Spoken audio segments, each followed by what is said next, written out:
Bom dia a todos. Quero novamente aproveitar a oportunidade de poder falar algo, para você que está tendo acesso aos vídeos, do canal Aprender para Crescer.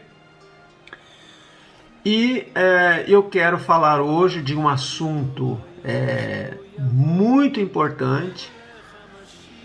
Esse assunto ele é tão importante que quando nós conseguimos entender na íntegra as consequências dos nossos atos, das nossas ações e o que nós devemos e podemos fazer para, na verdade, destruir, podemos dizer assim, a ação do pecado em nossa vida. Eu quero falar sobre o pecado, Quero falar o que é pecado, os tipos de pecado, de que forma nós pecamos contra Deus e, por final, eu quero falar sobre o que o pecado acarreta em nossa vida. Então, em primeiro lugar, nós temos, na verdade, podemos dizer assim, dentro da Bíblia, uma definição de pecado, que infelizmente nós, como de modo geral, nós muitas vezes não entendemos, A maioria das pessoas não entende isso, mas nós temos a definição de pecado tanto no grego como no hebraico, nos originais, sagrados, a Bíblia ela foi escrita, o Antigo Testamento, a Antiga Aliança em hebraico e algumas partes, pequenas partes em aramaico, e o Novo Testamento, a Nova Aliança, toda em grego. E a definição, tanto no hebraico como no grego, de pecado é errar o alvo. Tanto ratá, no hebraico, como hamartia no grego, significa errar o alvo.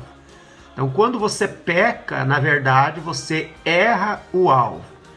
Biblicamente falando, qual é o alvo a ser atingido, Se nós, quando pecamos, nós erramos o alvo, então qual é o alvo? O alvo é a palavra de Deus, o alvo é a Torá, O alvo é da nossa obediência. Claro que Deus, ele nos deu uma constituição, ele nos deu regras, E todas as vezes que nós, na verdade, agimos, não em conformidade com essas regras, automaticamente nós estamos errando o alvo e estamos pecando contra Deus, E pecado também é, claro, uma transgressão da lei de Deus. Por exemplo, ali em Gênesis, no capítulo 7, do versículo 1 até o último versículo, nós vemos ali falando, está ali, na verdade, sendo narrado, o primeiro pecado do homem, que acabou acarretando em que toda a descendência de Adão, que chegou até nós somos também descendentes, podemos dizer assim, diretos de Adão, Nós existimos porque Adão existiu. Então todos nós fomos afetados por causa deste pecado, Infelizmente, nós quando nascemos, nós já nascemos com esta inclinação para pecar contra Deus. Nós não nascemos com pecado. Uma criança, ela não tem pecado, uma criança ela é inocente, mas ela já tem desde a sua tenra infância esta inclinação, esta tendência para o mal, É normal, por exemplo, você ver uma criança, ela muitas vezes quando faz alguma coisa errada, ou ela quebra um copo, primeira podemos dizer assim, impulso da criança é colocar os cacos de vidro debaixo do tapete, procurar esconder aquilo, porque dentro da sua mente, da sua consciência, vai haver uma consequência, né? Então a primeira coisa que ela tenta fazer é esconder este ato, esta ação. Foi aquilo que aconteceu lá com Adão. Então, quando peca contra Deus, a primeira coisa que eles fizeram foi se esconder de Deus. Quando Deus vai visitá-los lá no jardim, né, ali em Gênesis capítulo 3, versos 7 e 8, diz que Deus não encontra Adão e Eva, né? E daí Deus pergunta, né, para eles o porquê que eles tinham se escondido. Aí eles pegam e falam. Aí Deus fala: por um acaso vocês desobedeceram a minha lei, né? Por acaso vocês fizeram ao contrário daquilo que eu falei que era para vocês fazer? Aí então começam a jogar a culpa no outro. Então esse foi o primeiro pecado do homem. Então vamos ler aqui um texto, né? O pecado, nós podemos dizer assim o seguinte: existem várias formas de nós pecarmos contra Deus. A principal forma, ou uma das formas, é que o pecado, ele é uma transgressão direta contra a lei de Deus. Logo, eu peco através de uma ação, através de uma atitude, né? Uma atitude minha, uma ação minha, eu posso pecar contra Deus.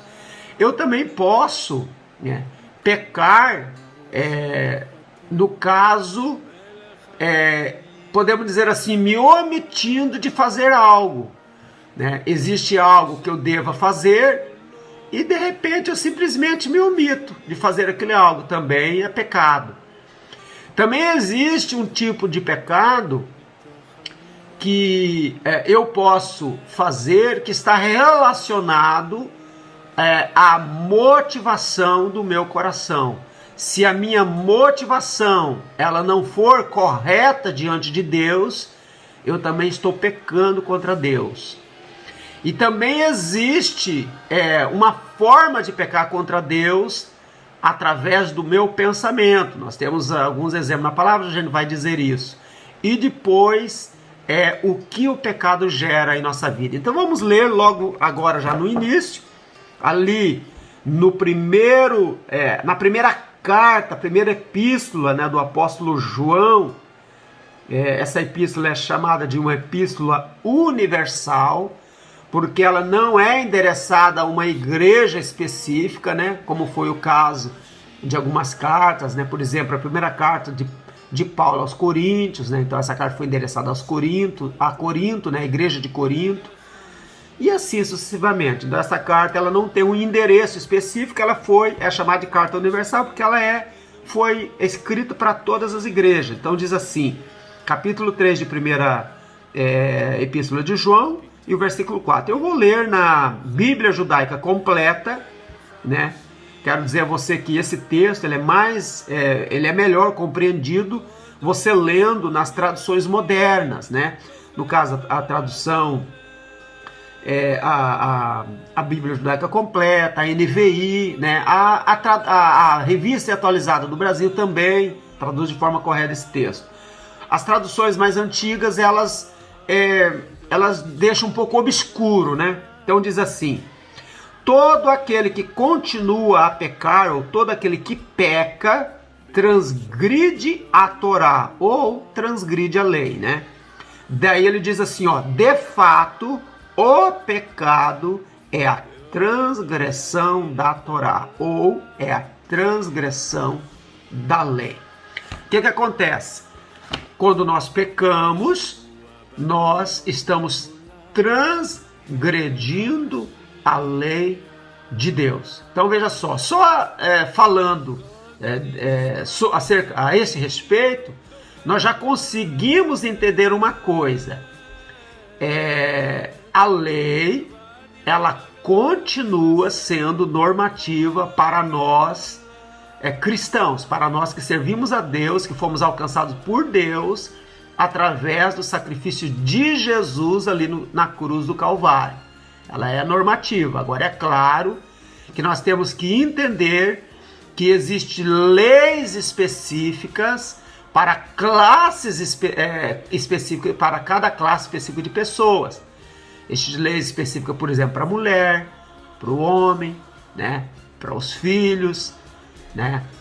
Por exemplo, para Israel, né? Eu, como não sou um judeu, né? Eu não vou colocar ali na minha porta, ainda que não seja pecado eu fazê-lo, né? Eu não vou colocar ali na porta do meu apartamento uma mezuzá, né? Que é aquele livrinho da Torá, né? Que os judeus usam, em que eles colocam, né? Ali na porta, né? E quando eles vão entrar, normalmente eles chegam e beijam, né? Isso é dado para eles fazem isso, é muito significativo, é muito bonito. Não é pecado você fazer, mas se você for fazer, você tem que ter atenção relacionada com algumas coisas. Por exemplo, você tem uma mezuzá na tua porta, né? Só que tem um vizinho que ele mora em frente a você, né? Num apartamento, por exemplo, né? Eu, por exemplo, moro no 3º andar e existe mais 2 apartamentos, um na minha frente e outro ao meu lado. E eu tenho uma mezuzá ali na minha porta, estou dando um exemplo para você entender. E aí eu entro, né? Beijo a mezuzá e tal, eu entro. Isso é um símbolo muito bonito e tal, mas chega no dia de sábado, né? Eu vou fazer compras, vou fazer isso, vou fazer aquilo. Aí o vizinho que está ao meu lado pensa assim, olha, esse é um judeu, né? Porque eu tenho ali uma mezuzá. Normalmente a mezuzá ela é identificada, né, com aquela pessoa sendo um judeu. E ele falou, mas ele é judeu, mas ele está trabalhando no sábado. E a principal, podemos dizer assim, identidade de um judeu, né, um judeu realmente piedoso, é guardar o sábado, né? É ter o sábado como um dia de inteira dedicação a Deus, né? Então você veja só a implicação. Então existe lei específica para classes específicas de pessoas. Então, em primeiro plano, a lei ela continua normativa. Agora eu tenho que entender o que é para mim, o que é para minha esposa, o que é para os meus filhos, né? O que é lei individual e lei coletiva e assim por diante. De forma que Jesus ele não veio abolir a lei, né? Mas ele veio sim clarificar, planificar e me capacitar, né? Havia uma debilidade em mim para obedecer esta lei, por isso eu vivi uma vida inteiramente, podemos dizer assim, vivia, né, para pecar contra Deus. Eu não conseguia obedecer nada de Deus, né? Eu era escravo do pecado e através de Jesus ele então me capacita através da ação do Espírito Santo em minha vida. E então é anulado esta raiz do pecado em minha vida. Aquilo que João Batista falou ali, né? Ali, se eu não me engano, no capítulo 3 de Mateus. Eis aí o Cordeiro de Deus que tira o pecado do mundo. Esse tira o pecado do mundo eis aí o Cordeiro de Deus que corta, arranca a raiz do pecado. Logo, se você quer matar uma árvore, o que acontece? Você não vai simplesmente cortar ela, você pode cortar e ela pode brotar novamente, né? Mas se você pegar esta árvore, você arrancar ela, né, com as suas raízes, ou você tirar as suas raízes fora, aí você realmente estará matando esta árvore. Então, é isso que significa, eis aí o Cordeiro de Deus que tira o pecado do mundo. Então, Jesus, ele anula, né, esta inclinação que nós temos para o mal, no sentido de raiz do pecado. Logo, não quer dizer que nós não pecamos. Eu já até falei em vídeos passados.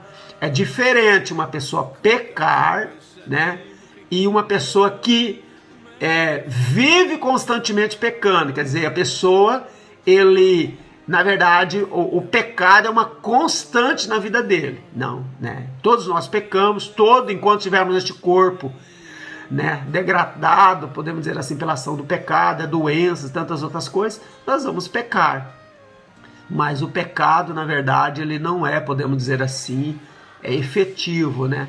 Todas as vezes que nós pecamos, nós nos humilhamos, nos arrependemos, pedimos, buscamos o perdão de Deus e de imediato recebemos, na verdade, o seu perdão. Então o pecado, ele, em primeiro plano, ele é uma transgressão da lei de Deus. Então o que que significa? Eu pego através de uma ação e através de uma atitude. Em segundo lugar, o pecado, ele é uma omissão. Então o que que significa? Se eu posso fazer algo, alguma coisa de bom, alguma coisa boa, e eu não faço, eu também estou pecando. Por exemplo, existe uma pessoa que eu sei, é meu amigo, meu vizinho, né? Está, por exemplo, à minha volta e de repente está precisando de ajuda, né? Por exemplo, eu vou até dar um exemplo aqui clássico que muitas vezes pode acontecer. Está indo uma velhinha, né? Uma senhora idosa, ela chega com o carro carregado de compras e ela vai descarregar a compra. Você é vizinho dela, né? Quem sabe você está vendo o sofrimento dela e você não vai ajudá-la, né? Você, ao não fazer isso, você está omitindo de fazer uma coisa boa. Então vamos ler agora o texto que trata sobre isso, que está ali em Tiago, no capítulo 4. Isso não é um estudo pleno, estudo completo, né? Simplesmente uma pincelada. Capítulo 4 de Tiago e versículo 17, né? Diz assim: portanto, qualquer um que saiba a coisa certa a se fazer e não faz, comete pecado. Tá vendo? Pecado por omissão.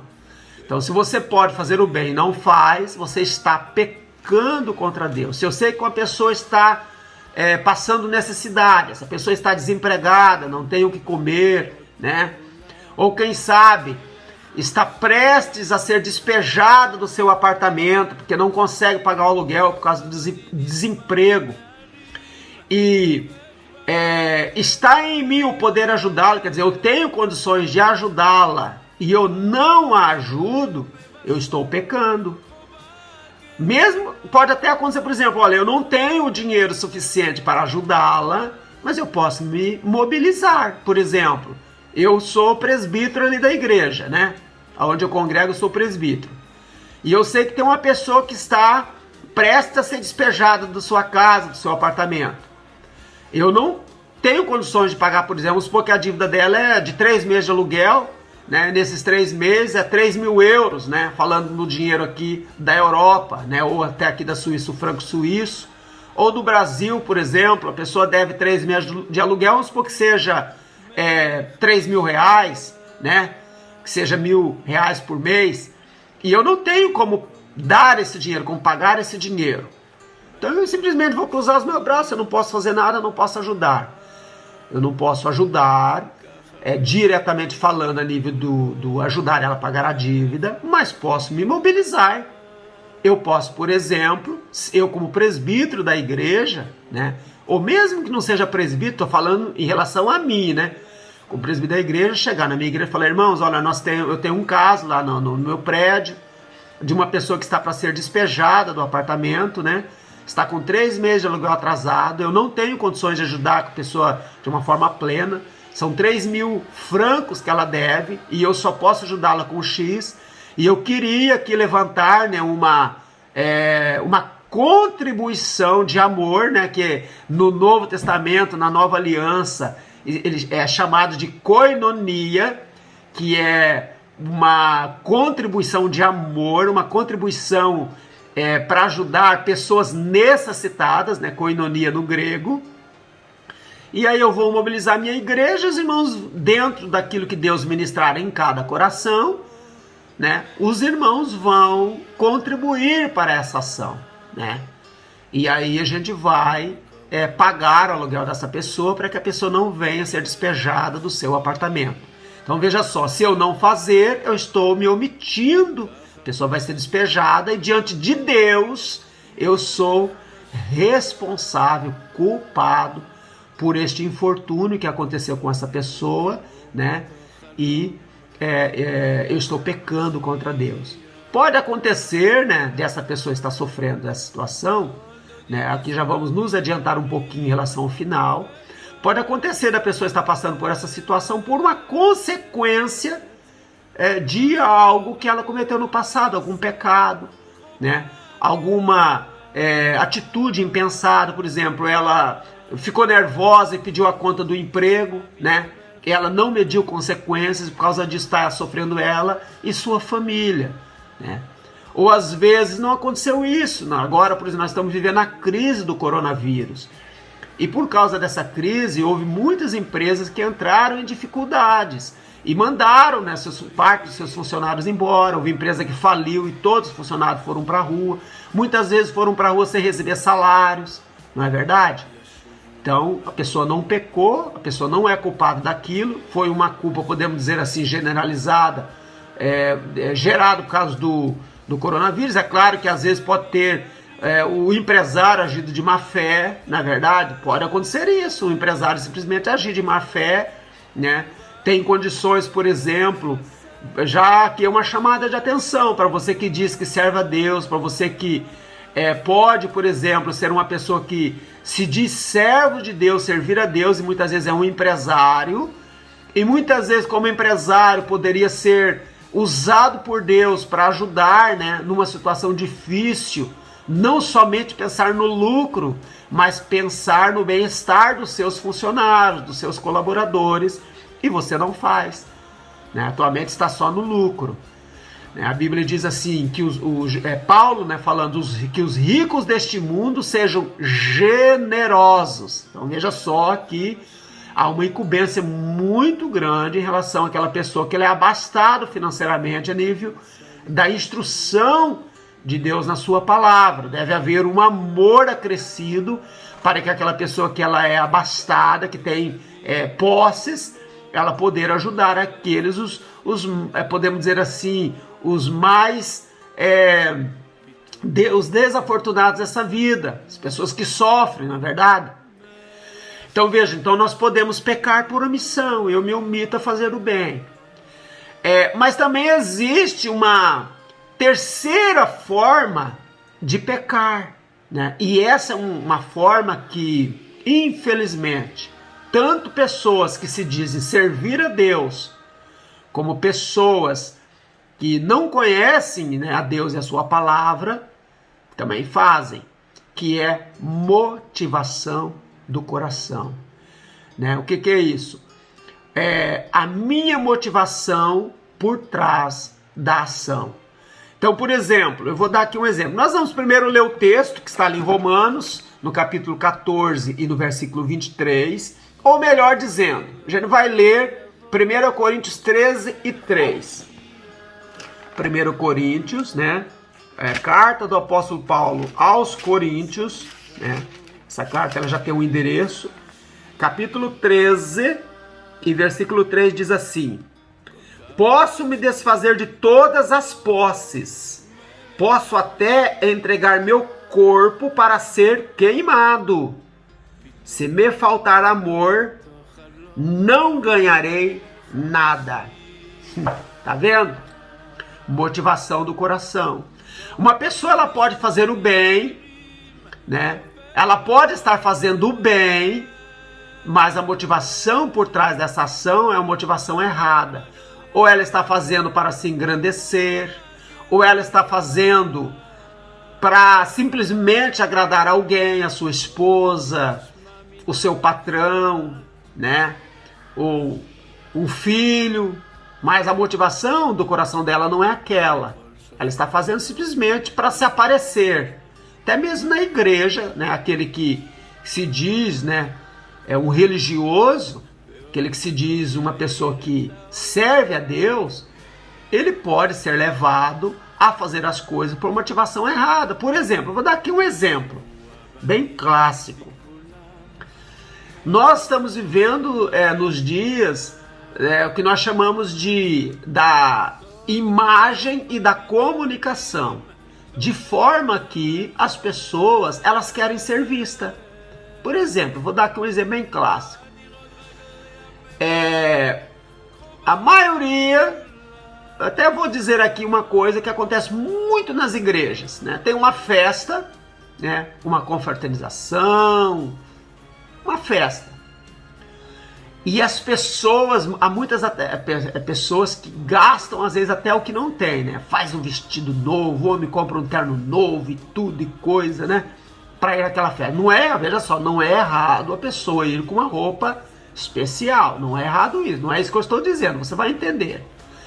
E aí ele vai na festa e ele fica preocupado, né, se as pessoas estão observando, se as pessoas estão olhando para ele ou para ela.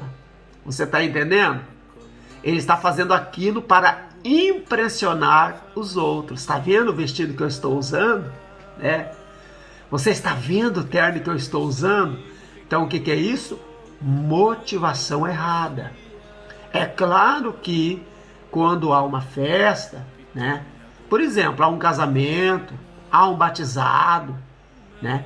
Ou até mesmo, por exemplo, o judeu no Shabat, né? O judeu no Shabat, ele coloca uma roupa especial. Eu moro aqui na Suíça e eu lembro-me, há uns anos atrás, quando a minha filha ela praticava o atletismo, e no dia de sexta-feira à tarde, ela treinava num pavilhão, né? Numa rua, que eu nunca me esqueço o nome da rua, né? A Mannesstrasse, o nome dessa rua, nunca me esqueço. E eu então à tarde ia lá levar ela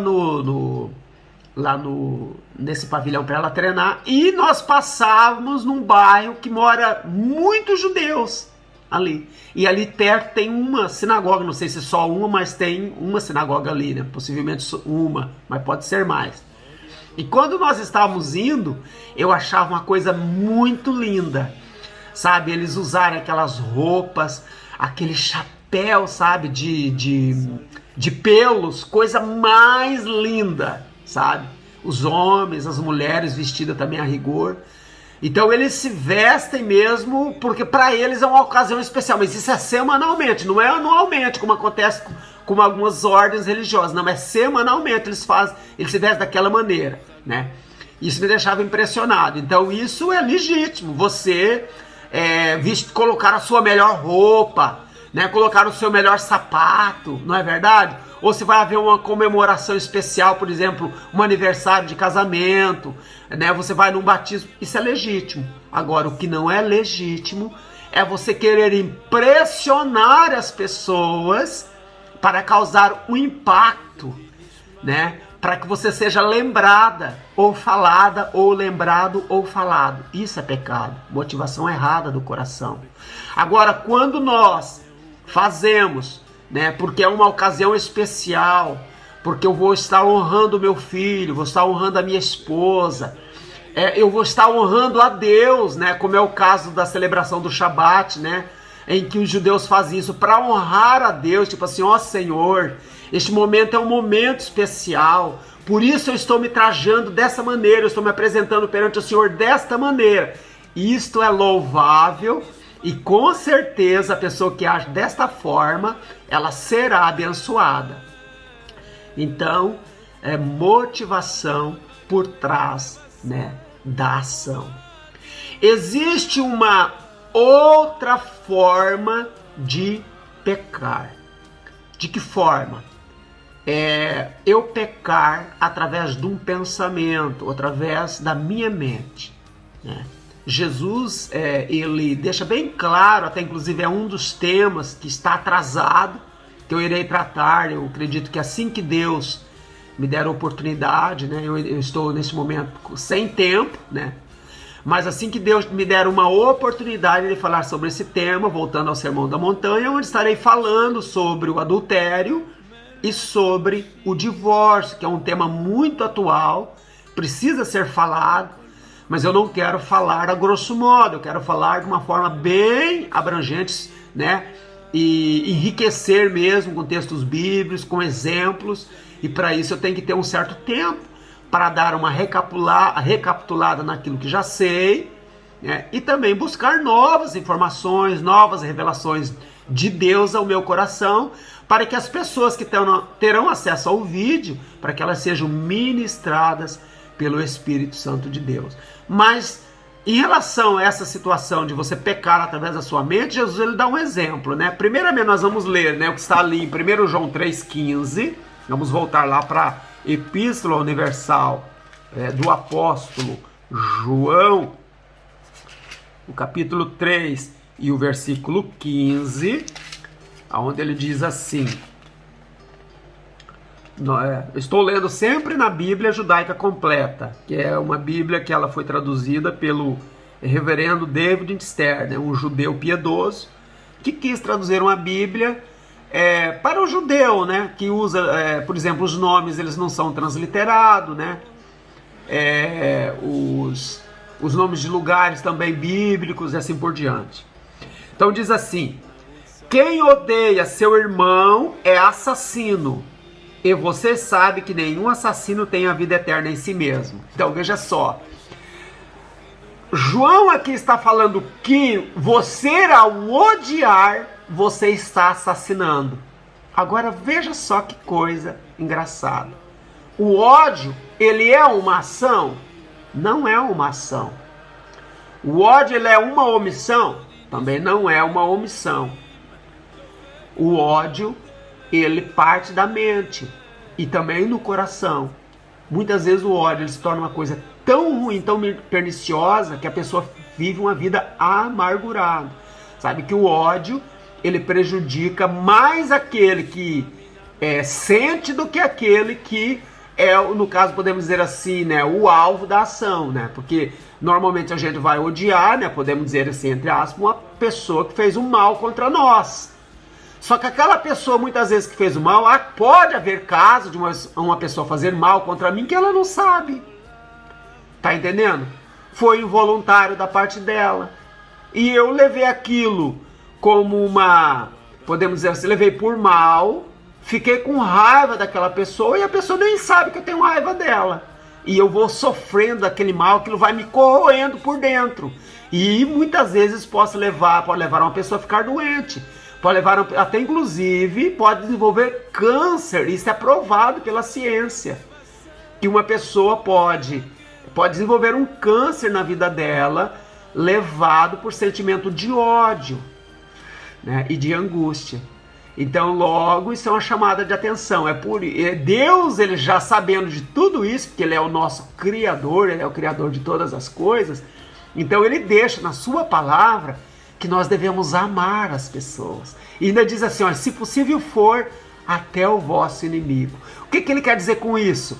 O que depender de vós, né, eu posso amar o meu inimigo, mas o meu inimigo, ele não quer que eu ame ele não quer ser alvo do meu amor. Aí já é um problema dele com Deus. Mas o certo é que a iniciativa minha é de amá-lo.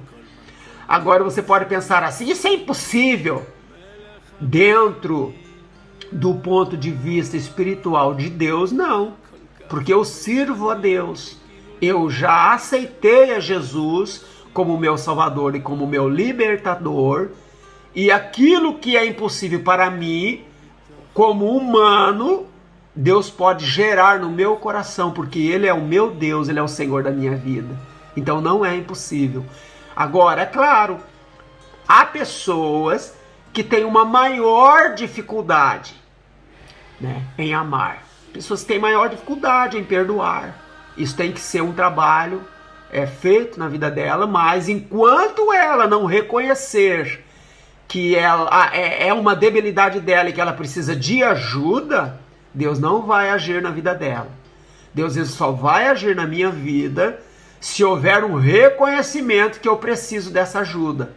Eu chegar diante de Deus e falar, Senhor, eu tenho dificuldade de liberar o perdão. Eu tenho uma facilidade muito grande, meu Deus, em odiar pessoas que me fazem mal. Essa é uma debilidade minha.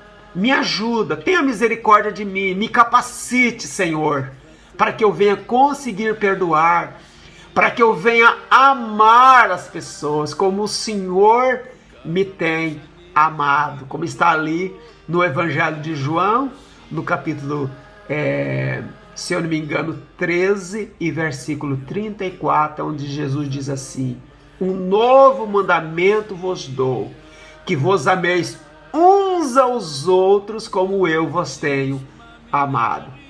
Que tipo de amor é esse? Amor sacrificial. Não interessa o que a pessoa tem feito para merecer o meu amor. Ela pode até não merecer, não interessa, mas eu vou amá-lo da mesma forma.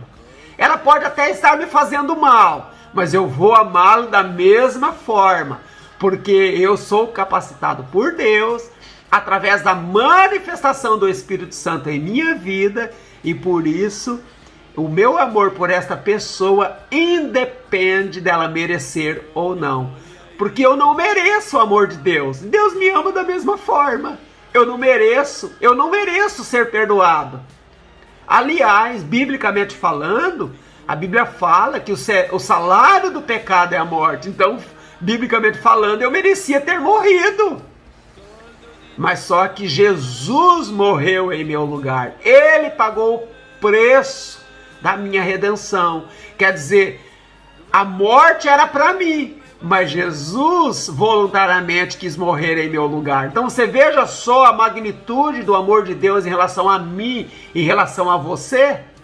Então, por causa deste grande amor com que Deus tem me amado, como diz ali, né, o chamado versículo áureo da Bíblia, João 3,16, diz assim: porque Deus tem amado o mundo de tal maneira que deu o seu Filho unigênito, para que todo aquele que nele crer não pereça, mas tenha a vida eterna. Então a magnitude do amor de Deus é tão grande na minha vida, que mesmo eu merecendo a morte, Deus me dá a vida. Olha só que maravilha. E agora, por causa disto, há uma incumbência para me amar o meu amigo e também o meu inimigo. Porque Jesus falou assim: se você só faz o bem àquele que você ama, ou aquele que é teu amigo, você não faz mais do que os incrédulos.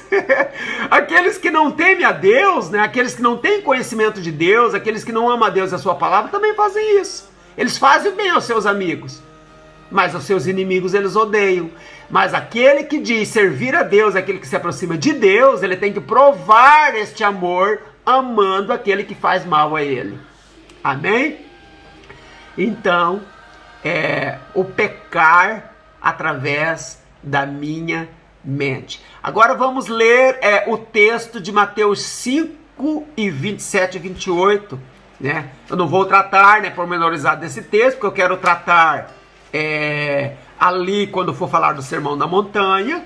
Mas vamos, porque eu quero dizer, falar, né, o porquê que Jesus chegou a essa conclusão, porque isso não está na lei, podemos dizer assim, né? E a gente vai tratar especificamente nesse dia, mas hoje vamos ler. Esse texto diz assim, 27 e 28, diz assim: vocês ouviram o que foi dito aos nossos pais, não adultere. Mas eu lhes digo, o homem que até mesmo olhar para uma mulher, desejando-a ardentemente, já cometeu adultério com ela no coração. Está vendo? Você olha para uma mulher e você deseja ela ardentemente. Quer dizer, Jesus, ele atribui esse desejo como sendo, como se você estivesse naquele momento dormindo com ela, se deitando com ela. Porque na verdade o desejo ardente, ele quer dizer assim: eu não faço porque eu tenho medo da punição, mas o desejo meu era de ir para a cama com ela.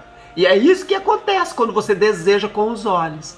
E Jesus diz que isso é pecado. Nós não vamos tratar especificamente desse texto, porque vamos tratar em outra situação.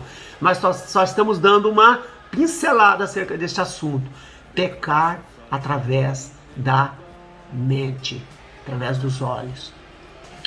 E agora vamos falar sobre o que o pecado gera. O pecado, ele gera 3 coisas em nossas vidas, né? Isso já deve, podemos dizer assim, dar tipo abrir, né, algo assim na sua mente. Você deve ficar preocupado em relação a se você vive uma vida para pecar contra Deus. Se você vive uma vida para praticar o mal, você já deve ficar atento com isso que eu vou te falar. Primeira coisa que o pecado gera punição. Porque Deus, ele é juiz. A pessoa pode até falar assim: ah, mas Deus, ele também é amor. Claro que ele é amor. Mas você tem que entender uma coisa: Deus, ele não é só amor. Ele é amor, ele é bondade, ele é graça, ele é misericórdia, mas também Deus é justiça. Ele é justo.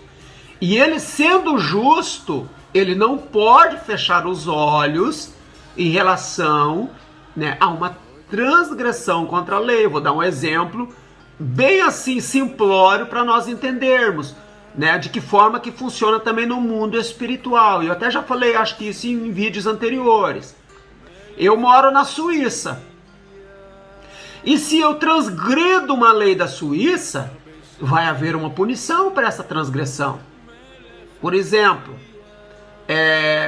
existe aqui quem já tem a residência permanente, né, ele tem um permisso C, como é o caso do meu, e os impostos, né, os meus impostos, eles não são deduzidos na fonte, aí eu é que pago anualmente o meu imposto. No final do ano eu faço a declaração do imposto de renda, né, vai lá para a prefeitura, eles vão, né, ratificar as informações que eu coloquei, e depois envio o papel dizendo assim, olha, você tem que pagar tanto de impostos. E aí eu pego aquele cheque, vou ao banco e pago. Se eu deixar de pagar isso, eu estou transgredindo uma lei, eu deixei de pagar os meus impostos. O que acontece?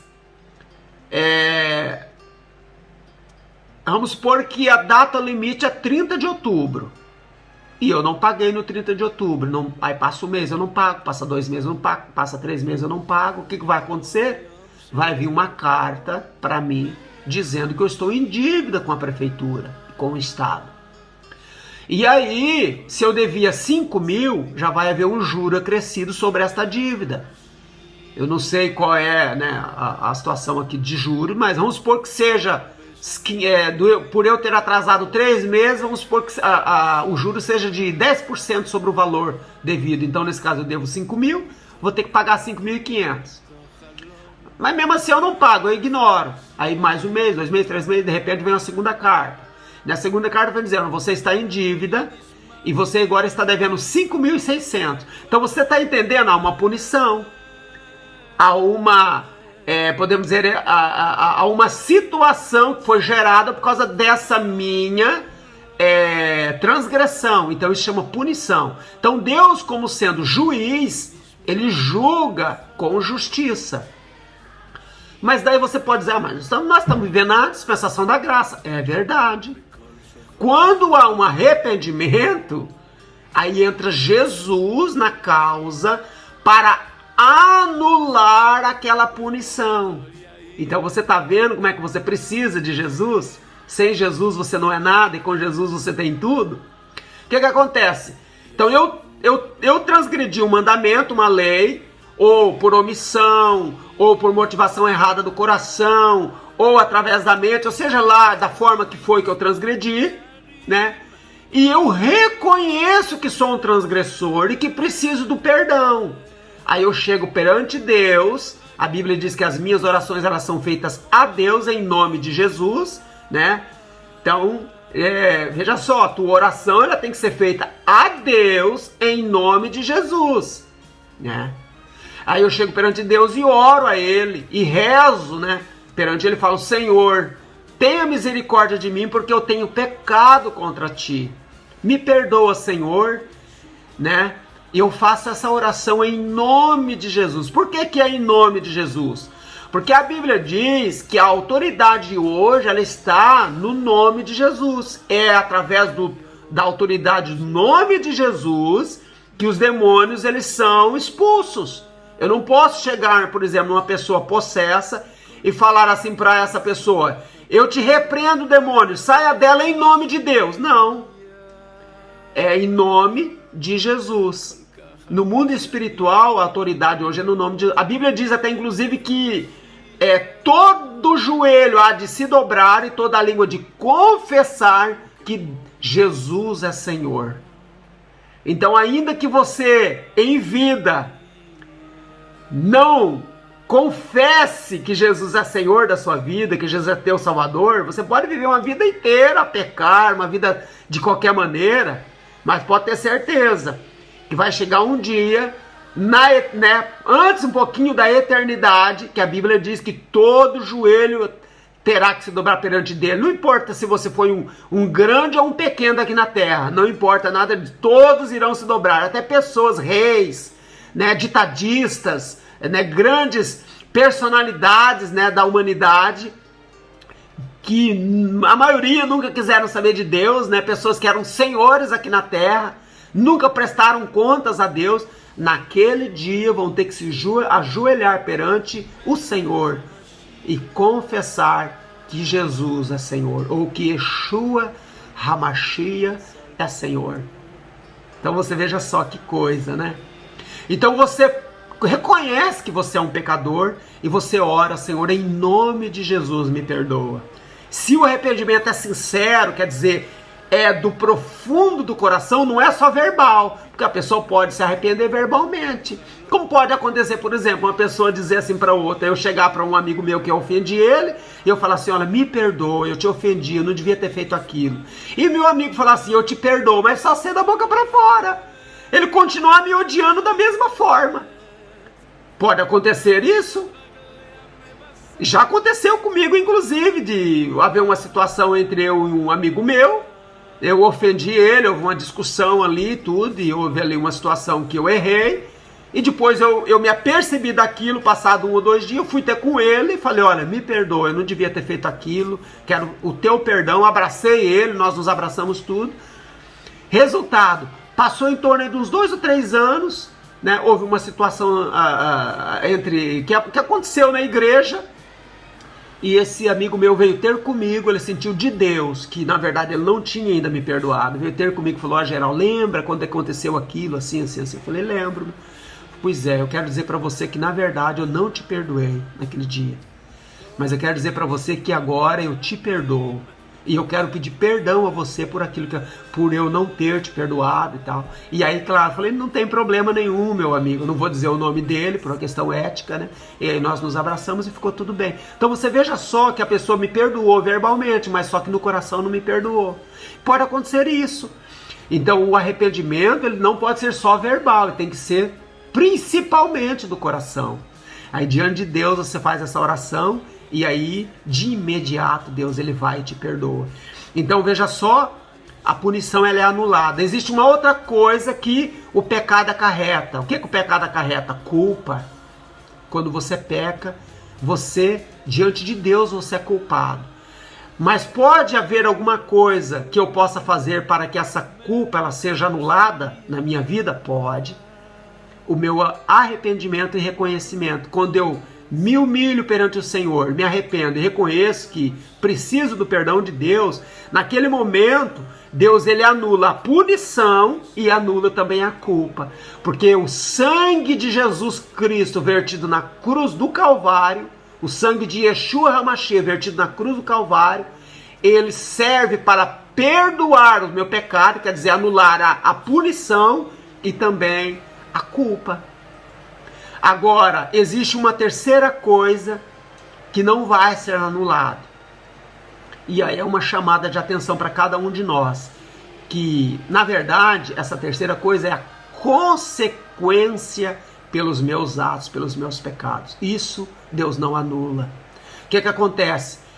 Quando eu peco, né, automaticamente eu estou, podemos dizer assim, incorrendo ou trazendo consequências para a minha vida. É como se eu tivesse, até inclusive ontem na igreja, né, eu trouxe um ensinamento, uma pregação sobre uma lei, podemos dizer, áurea da natureza, que é semeadura e colheita, né?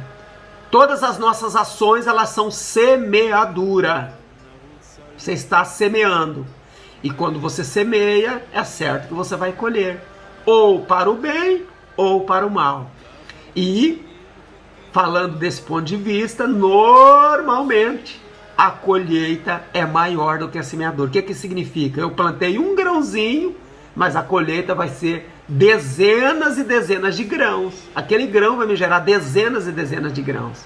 A própria Bíblia diz, Jesus diz que existe colheita de 30 por 1, 60 por 1 e 100 por 1. Jesus que fala isso.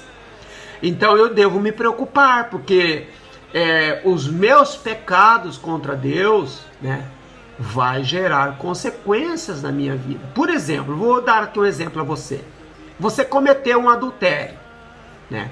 Cometeu um adultério, você reconhece que você adulterou, que você pecou. Primeiro, é claro, você tem que pedir perdão para sua esposa, porque um adultério acarreta numa quebra de aliança com a minha esposa e também contra Deus.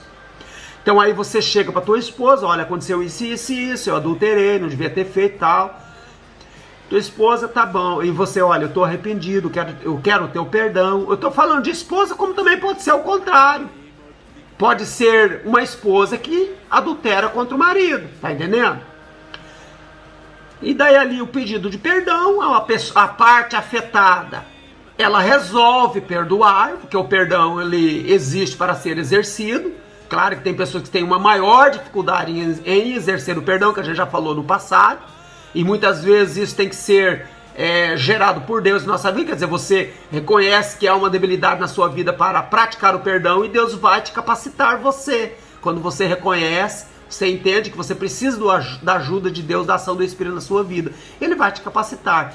No caso do adultério, você pede o perdão para sua mulher, pede o perdão para Deus. E claro, a tua mulher pode ser capacitada, ou o teu marido pode ser capacitado a te perdoar. Te perdoa, Deus também te perdoa. Mas o perdão de Deus e o perdão da sua esposa não vai anular as consequências daquele ato. Por exemplo, a tua mulher ou o teu marido vai sempre se lembrar daquilo, porque perdoar não significa esquecer, vai ficar ali uma cicatriz. Todas as vezes que ela olhar para aquela marca, ela vai se lembrar. Quando você faz um corte na perna ou no braço, né, você faz o tratamento daquele corte, às vezes leva pontos, não é verdade? Aquilo cicatriza, acabou, não existe mais a ferida acabou, não é verdade? Mas a cicatriz está lá. A cicatriz é um sinal que houve ali um mal. Tá entendendo? Todas as vezes que você olha, você se lembra. Então, isso é o que? Consequência. Por exemplo, um adultério pode ser gerado um filho fora do casamento. Uma mulher, por exemplo, adultera contra o marido, né, dorme com o amante, ela pode ficar grávida. Naquele ato, né, impensado, pode vir uma gravidez. Quantos casos que tem acontecido? Aliás, houve até um caso clássico, se eu não me engano, nos Estados Unidos, de um homem descobrir, se eu não me engano, que foram 3 filhos gerados que na idade já adulta dos filhos, eu acho que já os filhos já todos grandes, ele foi descobrir que na verdade aqueles filhos não eram dele. Sabe como ele descobriu? Ele descobriu que ele não era fértil. Houve lá uma situação, eu não lembro bem, né, como é que aconteceu, houve lá uma situação, acho que ele teve que fazer um exame, e daí, por incrível que pareça, ele falou, olha, você não pode gerar filho. Ele falou, mas como eu não posso? Eu tenho 3 filhos. Ele falou, não, mas você não pode, o exame é contundente, está dizendo que você não pode gerar. Resultado. Então aí foi fazer o exame de DNA dos filhos e os 3 filhos não eram filhos dele. O que significa? A mulher ela tinha filhos com outro homem.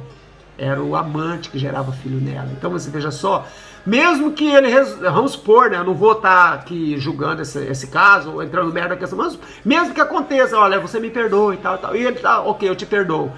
Mas os filhos gerados eram a consequência, quer dizer, mesmo que ele criou aqueles filhos, né, que ele tinha aqueles filhos como filho, só que todas as vezes que ele olhasse para os filhos, ele ia se lembrar daquela situação que aconteceu.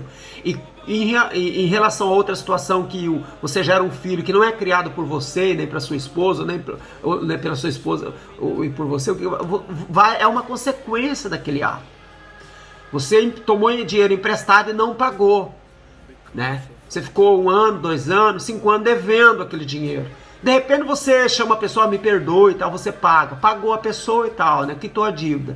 Mas a pessoa nunca mais, ou podemos dizer assim, vai confiar em você. Porque quem é que vai garantir que se ela emprestar novamente dinheiro para você, você vai pagá-la e você não vai demorar novamente 5 anos para devolver o dinheiro a ela? Tá entendendo as consequências dos seus atos? Dos meus atos? Dos nossos atos? Então, o pecado, né, na verdade, ele gera isso: punição, culpa e consequência. A punição e a culpa, nós podemos alcançar, né, o perdão do pecado, quer dizer, a anulação da punição e a anulação da culpa através do meu arrependimento e reconhecimento, né, que eu preciso do perdão, me humilhando perante Deus, e através do sangue de Jesus eu vou alcançar, né, este perdão e a anulação da culpa, mas as consequências eu irei colher, né, em vida. Amém? Então eu deixo esse vídeo para você. Eu espero que esse vídeo ele seja esclarecedor e que Deus possa ministrar ao teu coração. E eu quero dizer aqui para você, se você é uma pessoa que você vive uma vida desregrada, não tem conhecimento de Deus, nunca reconheceu Deus como o teu Salvador e como o teu Senhor, quero dizer para você que Jesus, ele morreu por você, ele quer te salvar, ele quer te perdoar, ele quer te libertar. Mas para acontecer isso, você deve se arrepender.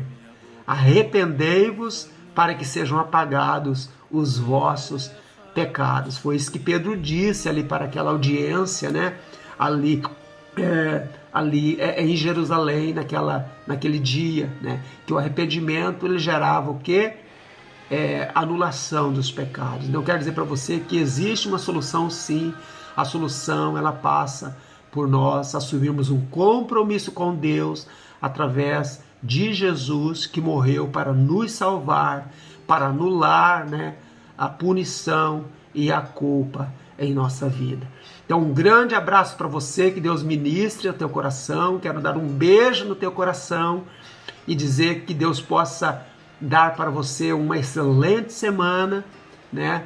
Que você continue sendo agraciado por Deus. Se você tem saúde, agradeça a Deus pela saúde. Se você tem um emprego, agradeça a Deus pelo emprego. Se você tem um bom emprego e você sabe que tem pessoas ao teu lado padecendo necessidade, procure se mover, ajudar a pessoa, mas com a motivação correta no coração. Não se omita em fazer o bem, mas se você for fazer, que a motivação ela seja correta, para que o nome de Deus ele seja glorificado e estas obras, essas ações, elas estejam registradas diante de Deus, e naquele grande dia, né, você será galardoado por causa deste bem que você estará fazendo. Um grande abraço, que Deus continue te abençoando em nome de Jesus.